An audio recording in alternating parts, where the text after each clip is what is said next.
నేడు మానవ ప్రయాణిస్తూ ఈరోజు మనిషి యొక్క ప్రపంచమంతా విస్తరించి మనిషి యొక్క ఆలోచన శక్తి ఈ ప్రపంచాన్ని అంతా ఏకం చేస్తుంది. కానీ మనిషి ఎందుకో ఇంకా వెనుకబడే పోతుండు.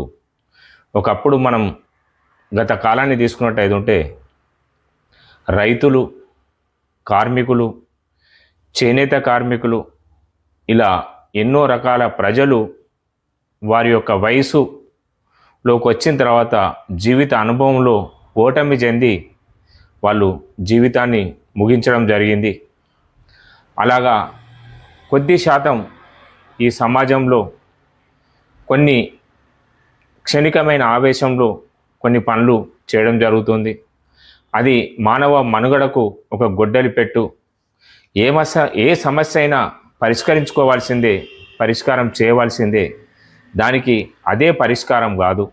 ఈరోజు మనం చూసినట్టయితే దేశ భవిష్యత్తు పునాదులు విద్యార్థులు, యువకులు, రాబో తరము వీళ్ళు నిరాశ నిస్పృహలకు పోవడం చాలా బాధాకరం. ఈరోజు పిల్లలు ఒంటరిగా ఉండడం, ఏకాంతంగా జీవించడం, ఉమ్మడి కుటుంబాలన్నీ చిన్న కుటుంబాలుగా మారడం, ఈరోజు దేశ భవిష్యత్తు గల పిల్లలు ఈరోజు ఒడిదొడుకులకు లోనవుతుండ్రు. దాన్ని మనం అందరం కలిసి అరికట్టాల్సిన విషయం ఉంది. అందరికీ అవగాహన కల్పిస్తుండాలి. ఈరోజు మనిషి మాట్లాడడం మనిషికున్న గొప్ప అవకాశం. ఈరోజు మాట్లాడే మనుషులు కూడా ఎక్కువ ఉన్నారు. మనము వాళ్ళతో మాట్లాడుతుండాలి, మౌనాన్ని ఛేదించాలి. మౌనం బ్రహ్మాండమైన శబ్దం చేస్తుంటుంది. ఆ శబ్దం ఎప్పుడు చేస్తూనే ఉండాలి. పిల్లలను మంచి భవిష్యత్తును ఇస్తూ వాళ్ళని ఒక విద్యనే కాదు అన్ని రకాల సామాజిక సాంస్కృతిక సమాజంలో ఉన్న ఎన్నో రుగ్మతులను కానీ సంతోషాన్ని కానీ ఆనందాన్ని కానీ పరిచయం చేస్తుండాలి.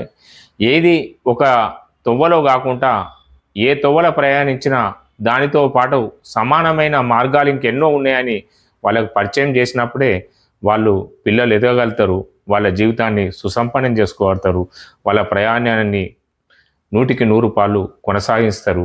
దయచేసి రాబో తరానికి మనం ఇచ్చే గొప్ప అవకాశం జీవించడం, జీవన ప్రయాణాన్ని కొనసాగించడం, సంపూర్ణమైన జీవితాన్ని గడిపినప్పుడే ఈ దేశం కానీ, ఈ ప్రపంచం కానీ, కుటుంబం కానీ అన్నీ సుభిక్షం.